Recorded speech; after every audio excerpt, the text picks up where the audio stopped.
आज केली अंड्याची सुकी भाजी डब्याला. त्यासाठी काय केले, अंडी पहिली उकडून घेतली, थंड झाल्यावरती ती सोलून त्याच्यामध्ये ना अशी मध्ये चीर पाडली आणि मंडूळ ना अख्खं बाजूला काढून त्याचे चौकोनी छोटे तुकडे करून घेतले. आणि मग आपलं टोपात तेल तापत ठेवलं आणि आपली मिरच्या उभ्या चिरून आणि कढीपत्ता ह्याची फोडणी दिली.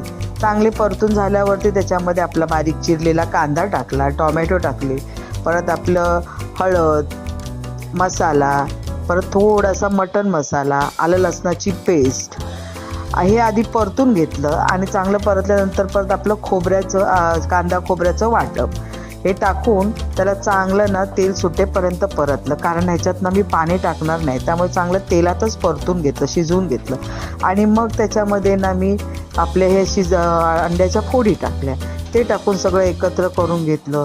परत त्याच्यानंतर त्याच्यामध्ये चवीला मीठ टाकलं आणि मग नंतर वरून मंडूळ टाकून, मंडूळ कुस्करेल ना म्हणून नंतर टाकलं सगळ्यात लास्ट. आणि नंतर त्याला परतून चांगलं त्याला वाफेवर शिजवून घेतलं. झाली ही अशी मग सुकी की नाही झणझणीत मस्तपैकी डब्याला अंड्याची भाजी तयार.